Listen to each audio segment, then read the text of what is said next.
Santa Catarina, junho de 2006. O governo decreta estado de emergência em 195 municípios devido à estiagem. Mais de 1.200.000 pessoas foram afetadas. Produtores rurais, pelo terceiro ano consecutivo, foram os mais atingidos. Não tenho nem palavras, né, cara? A minha vida que tá aí, parado, né, por falta de água, cara. Os animais ficaram sem água, tudo, pastagem não desenvolve. É crítico o negócio. Não sei por que motivo que o meio ambiente está nos fornecendo isso, né? No ano anterior, em outro extremo do país, a Amazônia assustou o mundo com mais um evento climático chocante. Essa seca prejudica todo mundo. Rapaz, esses últimos dias aqui deu ruim pra gente, que o peixe morreu todo, né? Isso não é brincadeira, né? Isso é alarmante, porque nós temos, de fato, um potencial muito grande em mudar a superfície do planeta. Já mudamos, estamos mudando e iremos mudar a superfície do planeta. Se nós continuarmos a aumentar as emissões, pode sim chegar o momento que as ameaças a nós, aos humanos, aos ecossistemas naturais, se tornem insuportáveis. O aquecimento global é uma realidade que está mudando o clima e mudando vidas.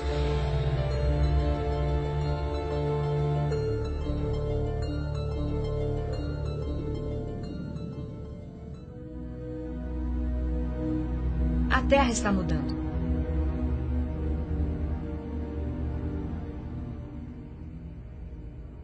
Na verdade, o planeta está mais quente. Os sinais de resposta aparecem nos 4 cantos do mundo.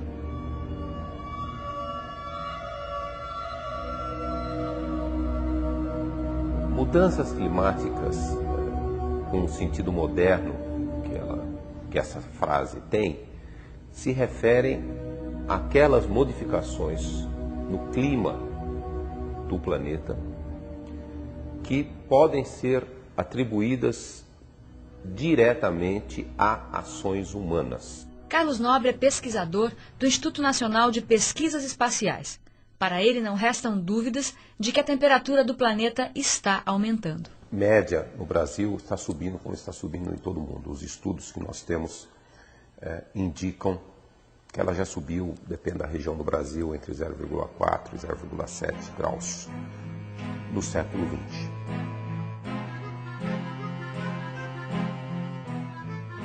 A atmosfera da Terra retém naturalmente uma quantidade de energia proveniente do Sol. Esse processo é conhecido como efeito estufa. Durante milhões de anos, o efeito estufa criou condições para manter o planeta aquecido e sua temperatura estável.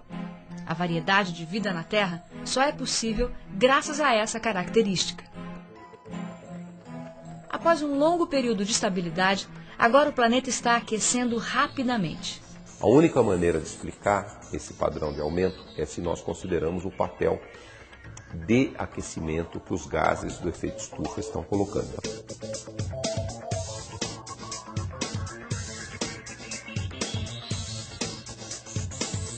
A queima de combustíveis fósseis, como petróleo e carvão, liberam na atmosfera gás carbônico, o famoso CO2. O CO2 é o principal responsável pela retenção do calor na atmosfera, mas outros gases produzidos pelo homem, como o metano, também contribuem para o efeito estufa. O excesso desses gases aprisiona na atmosfera muito mais calor, que deveria estar sendo dispersado. Então, é a injeção desses gases, principalmente o dióxido de carbono, o gás carbônico, o metano e também alguns outros gases, que esses são os gases responsáveis pelo aumento da temperatura. Toda atividade humana, se não bem planejada, ela é prejudicial, principalmente ao meio ambiente e à própria humanidade. Francisco Aquino é geógrafo da Universidade Federal do Rio Grande do Sul e pesquisador do Programa Antártico Brasileiro. Há mais de 10 anos, coleta dados na região.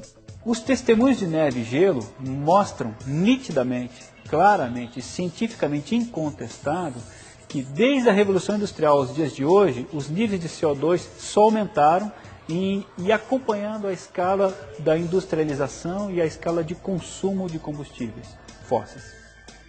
O nível atmosférico de gás carbônico, na era pré-industrial, era de 280 partes por milhão. Essa concentração hoje é 30% maior. A consequência é que nosso planeta está 0,7 graus Celsius mais quente. Claramente a temperatura vem aumentando. Se a temperatura do planeta aumenta, o sistema climático vai responder a esse aumento da temperatura global. E como o planeta vai responder? Cientistas usam supercomputadores para desenvolver modelos climáticos e prever cenários que mostrem as alterações em um mundo mais quente. Então, quando nós juntamos todo, a representação das nuvens, do vapor de água, e tentamos resolver esses cálculos com uma supercomputadora, como que nós temos aqui no CPTEC, então todo aquele conjunto de equações matemáticas chama-se de modelo. Modelo climático porque é um modelo que tenta de reproduzir ou simular ou projetar o clima. A maioria das projeções mostram com clareza que um planeta mais quente, alguns fenômenos extremos do clima se tornarão mais frequentes ou mais intensos. Aqui para dentro é que está mais pior. A gaúcha Ernestina de Oliveira já sentiu isso. Essa porta ali, que tinha uma porta sanfonada ali naquela porta, então arrancou de lá, veio parar aqui nesse corredor. E também essas portas, tudo foi, arrancou, caiu essa parede para lá, caiu essa madeirama, tudo em cima de uma cama que tinha aqui.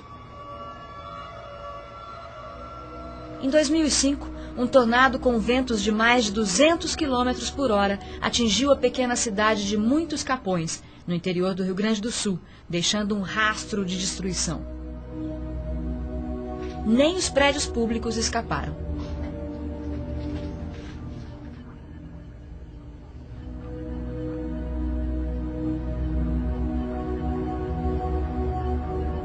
Que ele foi aqui, vocês podem ver, ele foi aqui, foi lá, ó, onde o mato tá seco. Sim. Onde o mato tá seco, ele foi, fez uma volta aqui, ó, tá? E foi indo, e foi indo, e foi mais ou menos, pegou um pouco para a esquerda e foi em direção uns 40 quilômetros aqui. Foi perdendo força. Uns 30 quilômetros ele foi com uma força igual, né? E aqui era o banheiro, que foi onde ficou o vaso. A sorte é que, graças a Deus, ninguém se machucou, né?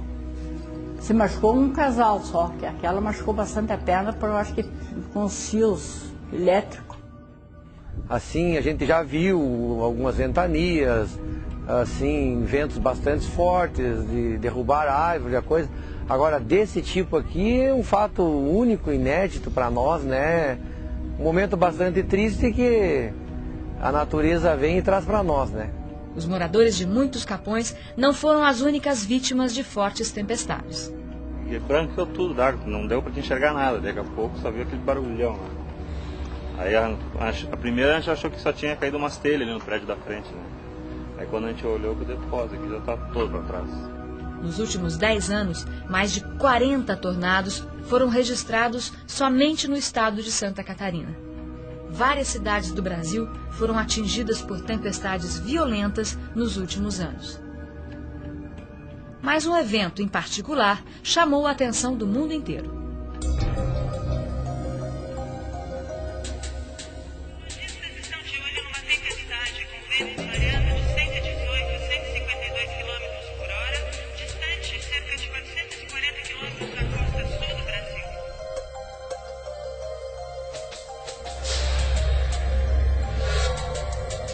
Casas quebradas, tudo, os edifícios tudo quebrado, né? As vidraças, né? Era vidro para todo lado, só móveis no chão, e árvore caída.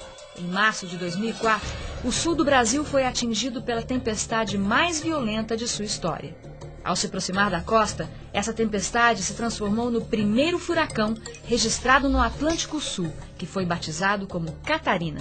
E isso realmente foi um impacto muito grande na comunidade científica internacional, porque a gente tinha a costa sul brasileira, ou o Atlântico Sul, como um paraíso tranquilo em relação a fenômenos de intensidade como o Catarina ou eventos tipo um furacão. A velocidade com que o furacão Catarina penetrou na costa foi tanta que danificou mais de 32 mil casas, causando um prejuízo de mais de R$1 bilhão. Mais de 13 mil desabrigados, 150 feridos e 11 mortos.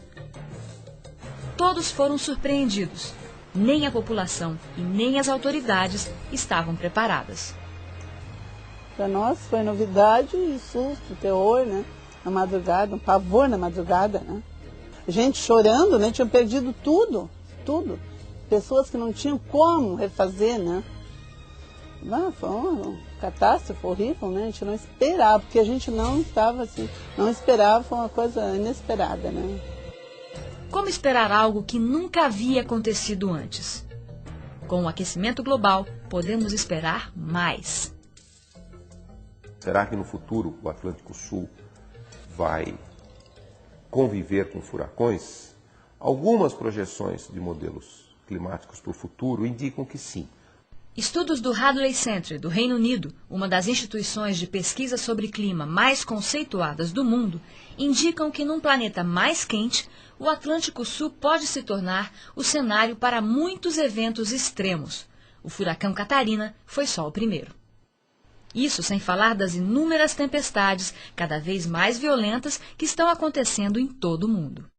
Há alguns estudos que indicam que nos últimos 30 anos, a intensidade dos furacões, tufões, ciclones tropicais vem crescendo. E esses estudos indicam que a melhor explicação por que furacões mais intensos estão acontecendo é o aumento das temperaturas do Oceano Atlântico tropical. Quer dizer, isso sim já seria uma decorrência do aquecimento global, que também aquece os oceanos. A temperatura do Oceano Atlântico tropical subiu meio grau nos últimos 40 anos. 28 tempestades tropicais e furacões atingiram o Atlântico Norte em 2005, um recorde. Um dos mais fortes foi o Katrina, que devastou New Orleans, nos Estados Unidos, país com muitos recursos e experiência com furacões.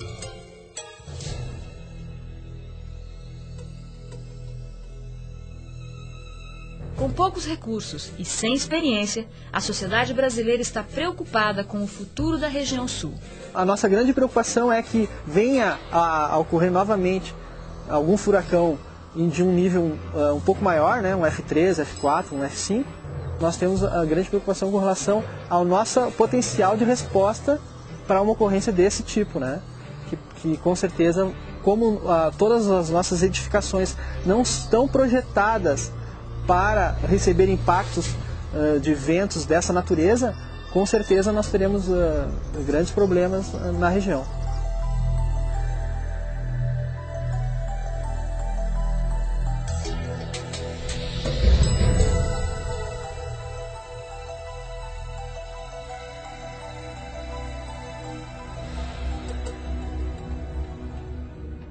Mas o sul do Brasil não sofre apenas com tempestades violentas. O desequilíbrio do clima expõe a região a outros eventos climáticos extremos. Desde 2004, Rio Grande do Sul, Santa Catarina e Paraná sofrem com a falta de chuvas. A água está sendo racionada. Em 2006, a seca foi tão forte que atingiu até a maior queda d'água do Brasil, as Cataratas do Iguaçu. O nível de água é o mais baixo em 20 anos. O interior do Rio Grande do Sul enfrenta o mesmo problema há 3 anos. A cada ano, as secas só pioram. Produtores rurais foram arruinados. E aí, como nessa época agora não choveu, então é por isso que nós não temos, né? Não temos colheita. Então, ainda o que a gente tem é um pouco de leite, mas as vacas diminuíram muito. Por falta também, né, de chuva, que não deixa, não temos nem grama para as vacas, que dirá outro pasto, né? Não temos praticamente mais comida para os animais. Se a gente observa o comportamento do sul do Brasil nos últimos anos, a gente tem observado que os extremos estão aumentando. Períodos de muita chuva em curto espaço de tempo, períodos de muita seca, em espaço de tempo curto e de temperaturas altas e baixas nos mesmos meses. A ponto de 2004, tivemos 6 meses com temperatura anormalmente frias, 1 grau, 2,5 graus abaixo da média mensal, isso é muita coisa, com mais 6 meses com temperaturas até 3,5 graus acima da média mensal. Portanto, são 6 meses em completo desequilíbrio. Entre 2004 e 2006, Santa Catarina acumulou prejuízos de R$ 1,5 bilhão de reais na lavoura. Já no Rio Grande do Sul, as perdas foram de 3 bilhões. Perdeu tudo. Perdeu tudo. Perdi tudo. Perdi tudo que plantei, o investimento que eu fiz, só tive prejuízo. Porque na época que precisava d'água, não veio. Eu vi todas as secas que passou. Agora, braba que nem essa aqui, não. Para os pesquisadores, não há mais dúvidas sobre o que está acontecendo. Hoje em dia, eu já não digo que é um alerta ou um diferencial esses eventos extremos. Eles já não são mais raros. Eles já estão virando eventos rotineiros e cotidianos.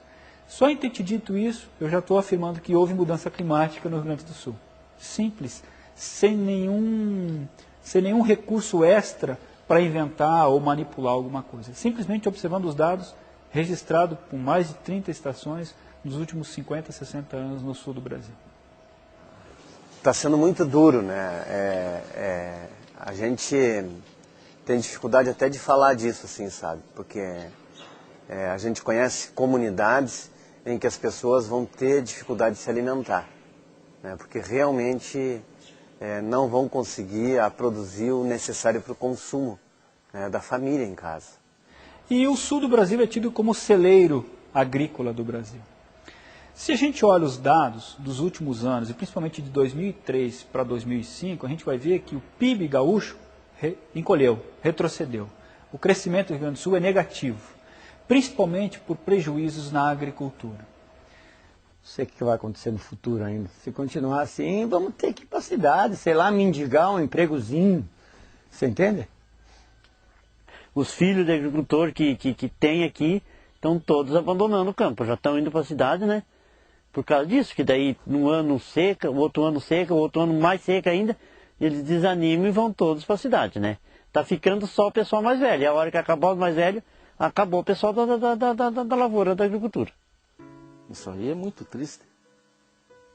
Para quem nasceu e se criou no campo, assim, no meio rural, é muito triste. Você está vendo os bichos com fome, com sede, o gado na rua aí, procurando água suja.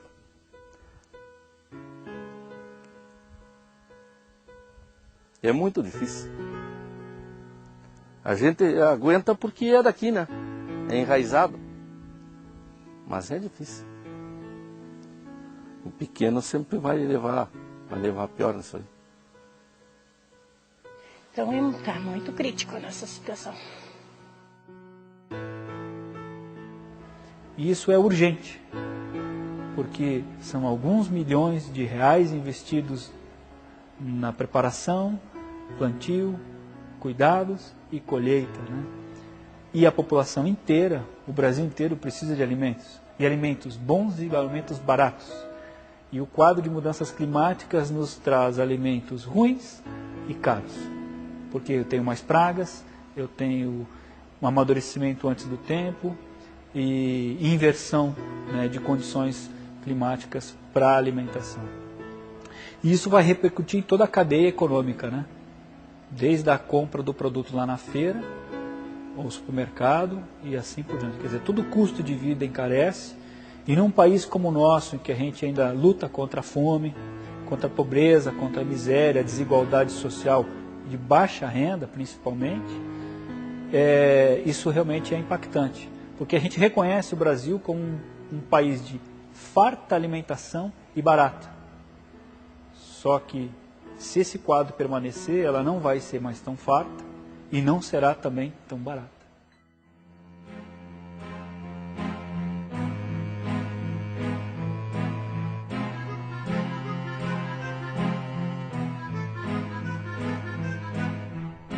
Mais seca, mais tempestades, mais miséria. população do sul do Brasil vem enfrentando sinais claros das mudanças climáticas. Mas ela não está sozinha. Teve um tempo que a temperatura aqui era mais ou menos na base de 25, 30. Era ali assim, né? Hoje chega até 40, nas épocas que não está chovendo, né? O calor muito grande. O Nordeste é palco de sérios problemas ambientais. A destruição da caatinga pela agricultura, pecuária, produção de lenha e mineração já está criando problemas graves para o meio ambiente. Em todo o planeta, a degradação dos solos, da água e a perda da vegetação nativa provocam graves problemas ambientais. Com isso, regiões de baixa umidade já começam a virar deserto, onde nada mais se produz e a própria sobrevivência do homem se torna inviável. Esses problemas são agravados pelas mudanças climáticas, que intensificam o avanço da desertificação. Cerca de 15% do território brasileiro, em 11 estados, já está vulnerável. Hoje essas regiões já são marginalmente caatinga, a precipitação na faixa de 400 a 600 milímetros anuais. Com uma diminuição da precipitação, essas regiões podem tranquilamente se tornarem semidesertos, com vegetação muito diferente da vegetação de caatinga. Eu cheguei nessa terra em 67, não só aqui mesmo onde eu moro hoje, mas aqui vizinho, daqui para Trindade, daqui para Oricuri, aqui em direção de Santa Filomena. A gente via muita vegetação boa, muitas áreas cobertas. Se eu dormisse naquele tempo, viesse acordar hoje para abrir os olhos, mandar olhar para a natureza de novo, eu era capaz de me assustar. Estava perdido, porque a coisa está diferente demais, né?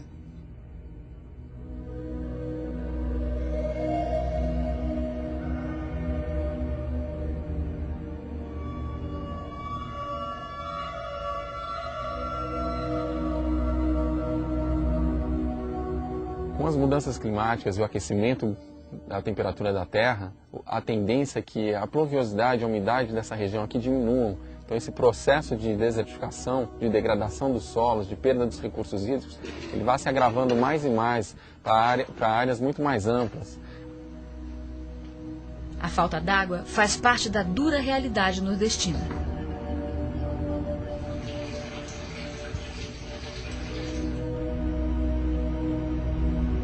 Muitas famílias que vivem no sertão gastam horas e horas do dia buscando água, o elemento mais básico e fundamental para a sobrevivência.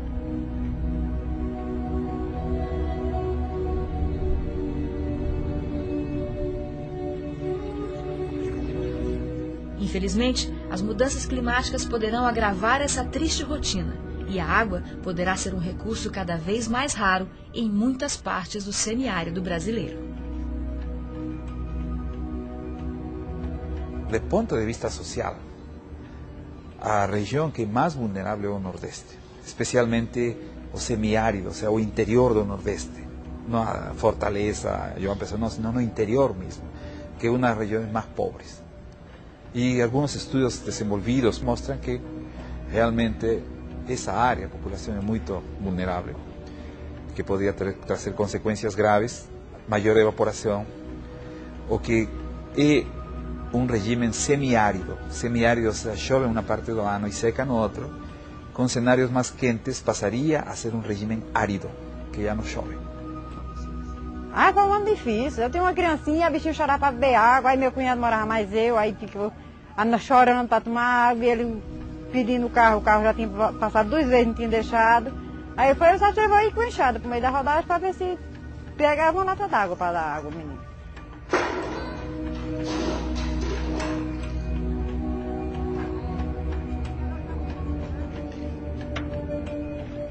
Aqui na região do semiárido brasileiro vivem cerca de 31 milhões de pessoas.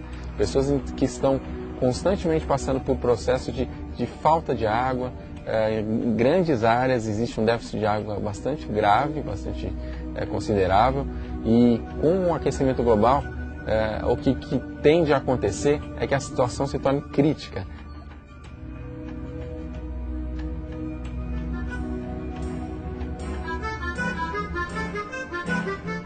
O aquecimento global não afeta só o clima. mas também a biodiversidade. Estudos mostram que o mundo pode perder mais de 1 milhão de espécies, inclusive grandes mamíferos. No Brasil, 40% das espécies que vivem no Cerrado podem desaparecer com o aumento da temperatura. Pesquisas recentes em todo o mundo apontam que as mudanças climáticas irão afetar todos os seres vivos da Terra.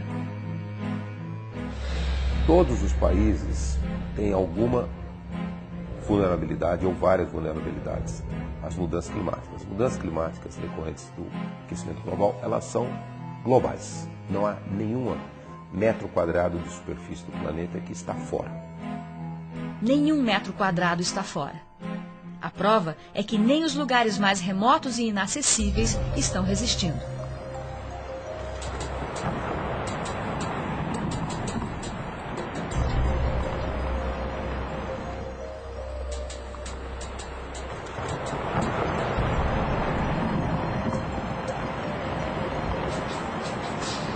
90% do gelo da Terra está na Antártica, 7% na Groenlândia, os outros 3% nós vamos colocar nos Andes, nos Alpes Suíços, no Himalaia, na Cordilheira do Himalaia e nas Montanhas Rochosas. Os satélites mostram, dos anos 70 a 2000, que a área de gelo diminuiu bastante.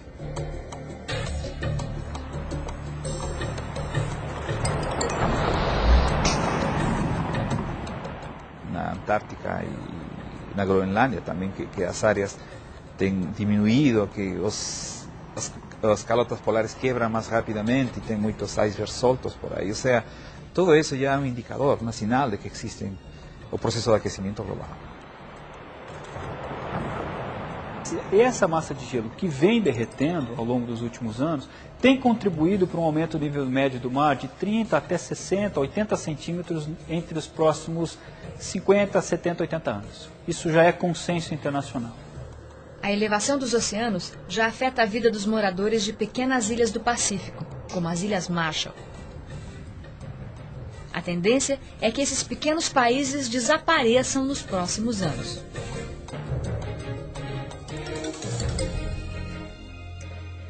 Se o nível dos mares aumentar 1 metro, 40% da população mundial que vive próxima às zonas costeiras poderá ser afetada.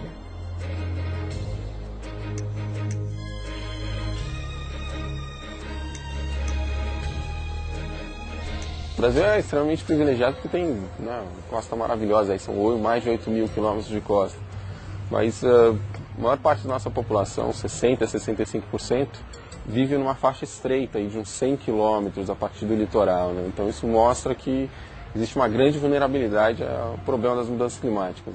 É fato, todos os calçadões que foram construídos na beira-mar ou todos os cordões de dunas de areia que foram retirados para a ocupação antrópica, casa, atividades de cultura, lazer, na beira da praia, na região costeira propriamente dita, elas serão ou destruídas pelas ondas ou pelo aumento do nível médio do mar em meio metro. Em Recife, as praias encolheram mais de 2,5 metros em 10 anos. Ficou muito claro que a região norte e nordeste tem uma declividade muito mais baixa que no sudeste e no sul. Então, o efeito de uma elevação do nível do mar apenas em termos geométricos, nessas regiões há uma sensibilidade muito maior. O impacto no sentido da linha de costa tender a recuar é muito maior. Então, por consequência, os prejuízos materiais, financeiros e sociais serão, de certa forma, incalculáveis. A gente pode até tentar mensurar isso, mas o impacto é muito grande. Então, grandes cidades, principalmente as grandes cidades no Brasil, elas são costeiras. Então, o impacto social e econômico nessas regiões será muito grande. Além do aumento do nível dos mares, as mudanças climáticas também causam alterações na orientação das correntes marítimas. E isso afeta o desenho das praias. No Rio de Janeiro, a direção das correntes já mudou, causando um aumento na intensidade das ressacas. Então, com essa mudança de direção de entrada de vento e até de ondas, o que acontece? O mar tende a empilhar e nós temos uma sobrelevação do nível do mar e nessas ocasiões de ressaca, nessas ocasiões de entrada de frente fria, de até 20 centímetros. O que teoricamente demoraria talvez daqui a 30 anos ou 40 anos, na melhor das hipóteses, uma elevação do nível do mar devido ao derretimento da calota polar, localmente nós já estamos sentindo isso agora. 20, 30 centímetros. Isso redunda o quê? A avanço das ondas em locais que antes ela não conseguia atingir. E isso é uma ameaça às estruturas urbanas aqui ao longo do litoral do Rio de Janeiro.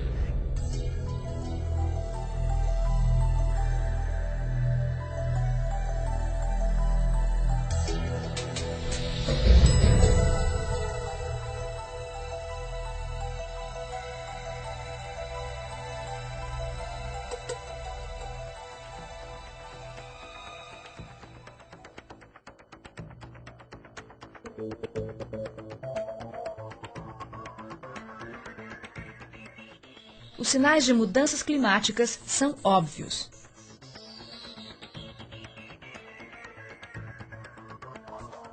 O principal elemento químico responsável é o carbono.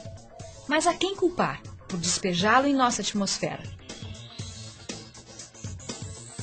Desde a Revolução Industrial, a quantidade de carbono liberada na atmosfera só aumentou. A queima de combustíveis fósseis é a principal responsável por esse índice. Os Estados Unidos são o maior emissor de gases de efeito estufa na atmosfera. Mas o Brasil também tem grande parcela de culpa. É o quarto maior emissor de gás carbônico no mundo, não só por causa das indústrias e dos veículos, mas muito mais pela grande destruição.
Cortadas e queimadas, o carbono estocado na floresta é liberado, agravando o aquecimento global.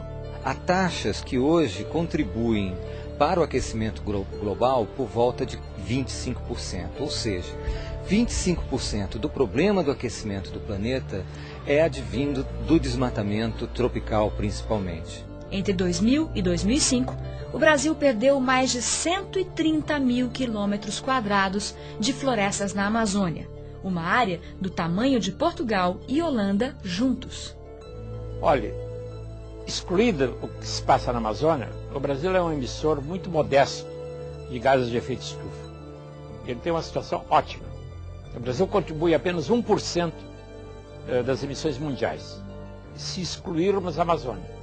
Se incluirmos a Amazônia, o Brasil cai exatamente, ele passa a ser o quarto emissor mundial. As emissões decorrentes do desmatamento da Amazônia são 3 vezes maiores do que todo o resto do sistema brasileiro. Essa situação, ela realmente é o maior problema ambiental que o Brasil enfrenta e ela precisa ser remediada não só por causa de problemas ambientais, mas porque vivem 20 milhões de brasileiros na Amazônia e vão acabar perdendo as condições de permanecer naquela região. Para a Amazônia e seus 20 milhões de habitantes, o desmatamento é uma ameaça que existe há muito tempo. Mas as mudanças climáticas chegaram para colocar sua sobrevivência em risco e agravar ainda mais as agressões aos ecossistemas da região. A destruição da Amazônia, ela acaba levando pouco a pouco a gente a entrar num ciclo vicioso.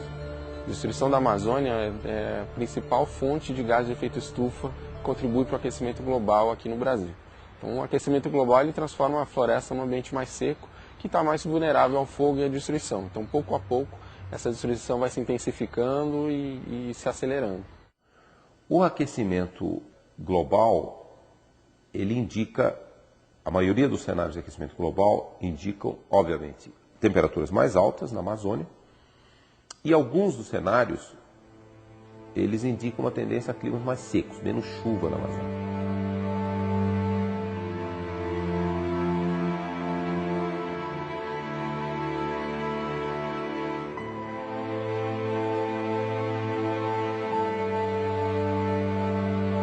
Cenas como estas enganam nossos olhos.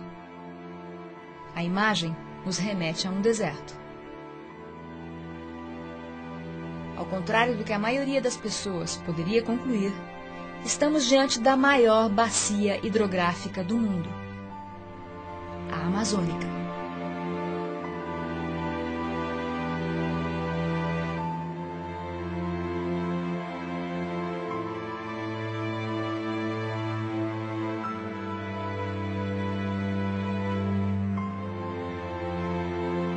Pai, essa seca foi, durante eu viver, né, no Igarapé do Reis, para mim foi a maior seca que eu vi durante todo esse tempo, né.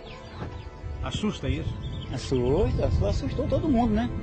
Que esse tipo aí não pode andar mais de canoa, nem tem canoa em pata onde andar, né? Muito ruim, muito difícil pra gente. Em 2005, a falta de chuvas na Amazônia provocou a pior seca dos últimos tempos. A Amazônia está sob uma grande pressão. Ano a ano a gente vê milhões e milhões de hectares de floresta sendo destruídos sem nenhuma ação efetiva para parar esse processo. Então o desmatamento acelerado e o aquecimento global são os principais fatores que causam essa seca desse ano. Essa seca dramática que está afetando a vida de milhões de pessoas. Então se a gente não interromper esse processo destrutivo, esse é o cenário que a gente vai ver no futuro. E qual vai ser o futuro para as pessoas que vivem aqui na região?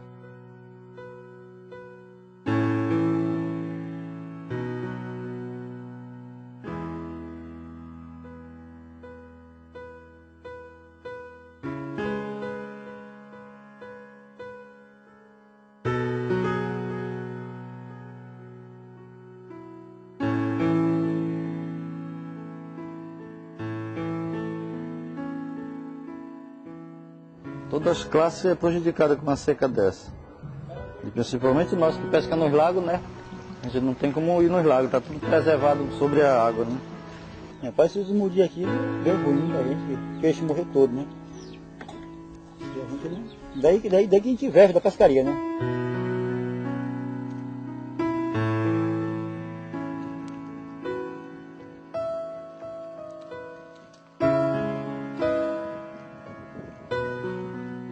O que elas podem esperar? Hoje elas sofrem com a falta de água na terra das águas. Hoje elas sofrem com a falta de peixe num lugar onde antes se podia pescar sem nenhum problema. E o peixe é um elemento muito importante da dieta de todo mundo aqui. A gente precisa parar esse processo pela Amazônia, pelas pessoas que vivem aqui na Amazônia e para manter essa maravilha que a gente tem, com toda essa riquíssima biodiversidade. Ninguém quer que isso seja o futuro da Amazônia. E isso não é brincadeira, né?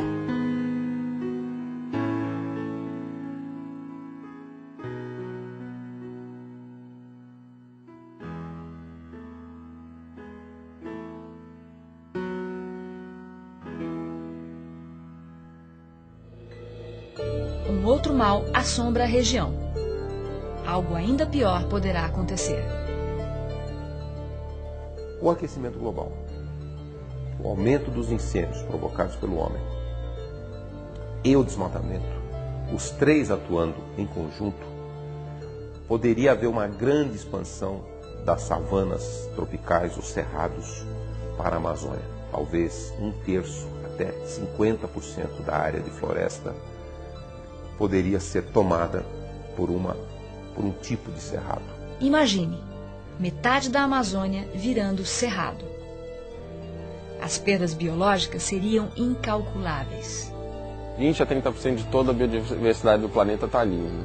A gente tem 20% da água doce superficial do planeta está na bacia amazônica. Além disso, o regime de chuvas em toda a América Latina também seria alterado, já que a Amazônia tem um papel importante na manutenção da umidade da região. Mais um sinal da complexidade do clima. Agora, existe no clima atual conexões entre a Amazônia e a região sul-sudeste do Brasil, a bacia do Paraná Prata, o transporte de umidade. Parte da chuva daqui vem da Amazônia. Então, se o clima da Amazônia vira mais seco, nós podemos também receber menos chuva. Mudanças climáticas ou mudanças no padrão de circulação da umidade da Amazônia afeta o sul do Brasil. E a maior parte dos eventos de seca que nós temos nos últimos anos registrados no sul do Brasil está associado a uma falta de entrada de umidade vinda da Amazônia. Isso é claro também. A vulnerabilidade do país à questão do desmatamento é muito grande. E não passa apenas pela mudança do clima, no sentido global. Passa diretamente pelos efeitos na população amazônica, pelos efeitos no regime das águas.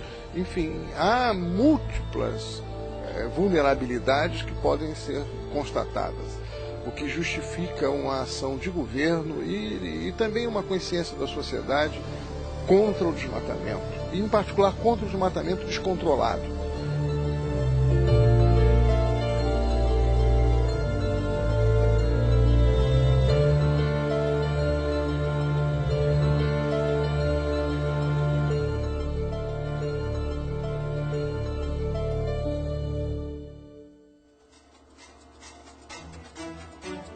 O esforço mundial contra o aquecimento global já começou. A Convenção das Nações Unidas sobre Mudanças Climáticas tenta há anos implementar um acordo internacional para reduzir a emissão dos gases de efeito estufa. Esse acordo foi criado em Kyoto, no Japão, em 1997 e entrou em vigor em 2005. A meta atual é que até 2012 os países desenvolvidos liberem 5,2% menos gases do que os valores registrados em 1990. Mas a temperatura do planeta já aumentou 0,7 graus Celsius. Estudos mostram que um aumento de 2 graus da temperatura da Terra já significaria a morte da metade dos recifes de corais do mundo. Milhares de espécies ficariam à beira da extinção. Poderíamos perder as massas de gelo da Groenlândia, o que aumentaria o nível do mar em até 7 metros. Milhares, talvez milhões de pessoas poderão morrer com os impactos. E a Terra que nós conhecemos nunca mais será a mesma.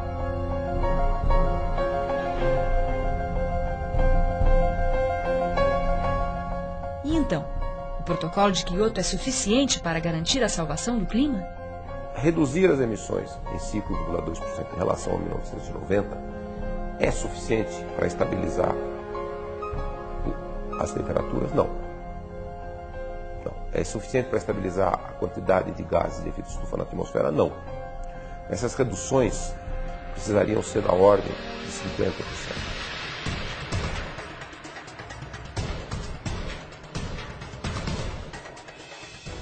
Para não passarmos desse limite subjetivo, que são os 2 graus de aumento.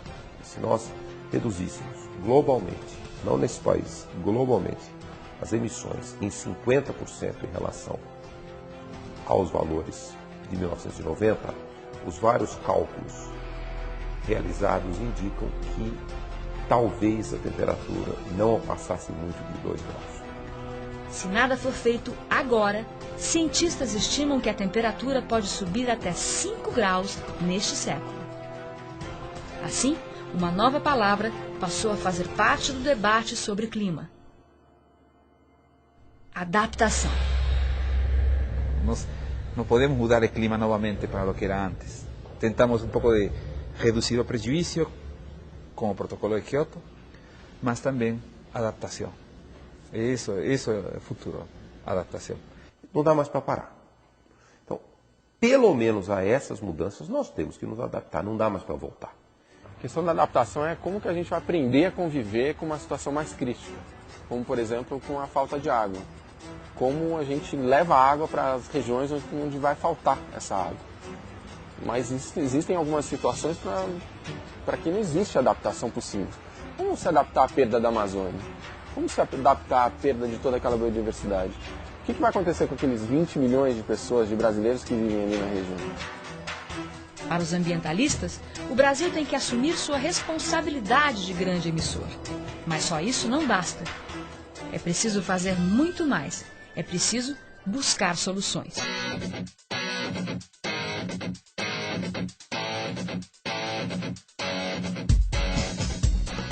Não, o Brasil tem um potencial fantástico em sol, em ventos, nos seus rios, na biomassa. A gente tem um potencial para geração de energia eólica, energia solar, energia de pequenas centrais hidrelétricas e aproveitamento dos biocombustíveis, que é maravilhoso, é suficiente para atender a necessidade de energia do país. O Brasil tem um papel de destaque na geração de energias limpas, como alternativa aos combustíveis fósseis. Os recursos naturais do país imploram pelo uso de energias renováveis, como a solar e a eólica. No caso da Alemanha, que é o país que está mais desenvolvido em todas essas questões, Florianópolis, que é um dos lugares menos ensolarados do Brasil, tem 30% a mais de energia solar do que o melhor lugar da Alemanha. Só para você ter uma ideia. Então, se nós fôssemos hoje avaliar as regiões do planeta onde nós temos as melhores geleiras eólicas, com certeza o Brasil, e notadamente a região Nordeste, seria o que nós podemos chamar de a estrela em termos de combustível verde. Os olhos do mundo se voltam para o Brasil também quando o assunto é biocombustível. Os carros híbridos não são mais vistos só em filmes de ficção, mas na vida real brasileira. A tecnologia acabou tornando a cana-de-açúcar como uma excelente fonte de energia que é renovável e que, portanto, não contribui para o efeito estufa e mudanças climáticas. O álcool é parte da solução, mas não vai conseguir resolver o problema sozinho. Então é fundamental que a produção de álcool, a produção de outros biocombustíveis, ela seja feita com responsabilidade social e ambiental. Você também pode ajudar a combater o aquecimento global. Pequenas mudanças de hábitos podem resultar em grandes reduções nos gastos de energia e nas contas mensais de luz e de combustível. O consumidor tem um poder que é fundamental para as soluções. Então, quando, por exemplo, você vai comprar um móvel para sua casa, seja uma cama, um armário, você tem que exigir informação para saber se aquela madeira que fez aquele móvel, ela contribuiu ou não para a destruição das nossas florestas.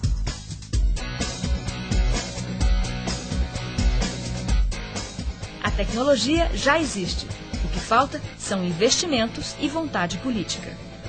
É necessário um forte investimento em pesquisas sobre como as mudanças climáticas irão continuar afetando o Brasil e como podemos reduzir nossa contribuição para o problema.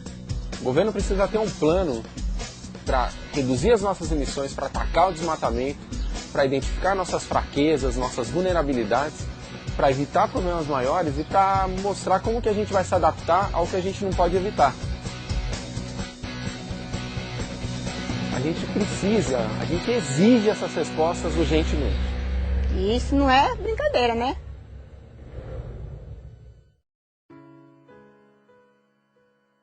Que o quadro de mudanças climáticas, ele realmente é real, ele já chegou no quintal de casa, ele já é parte do dia a dia de qualquer cidadão. O que eu acho importante é justamente conscientizar a população. Então, aí que já vê um papel da academia, ou seja, os pesquisadores científicos, das sociedades profissionais, do governo mesmo, estadual, federal e das organizações não governamentais, caso de Greenpeace e outras que realmente devem ajudar a conscientizar a população. E não esperar outro Catarina para que as pessoas fiquem cientes de que mudança climática já chegou. No mundo inteiro aí está acontecendo semanalmente, aí dizem que o clima está louco. Não é o clima que está louco. Quem está louco é o homem que está agindo demais sobre a natureza e que está mudando ela. No momento em que eu encaro que ele é real e que ele de fato me atinge, eu vou poder ter ações no meu dia a dia, no meu cotidiano, que serão importantes para o meio ambiente, para a sociedade de modo geral, localmente e com certeza globalmente falando. Então, sociedades em desenvolvimento, elas são mais vulneráveis de modo geral. já são mais vulneráveis aos extremos climáticos, como ocorrem hoje ou como ocorreram no passado. Essas são sociedades vulneráveis a perturbações. E quanto mais pobre for um país, e quanto mais pobre for uma população dentro de um país, maior a vulnerabilidade. Então, o pequeno sempre vai levar a pior. Brasil é um país vulnerável, um país rico em recursos, mas quem tem mais recursos é também vulnerável a perder todo o que tem. Sim, o Brasil é muito vulnerável. Então está muito crítico nessa situação.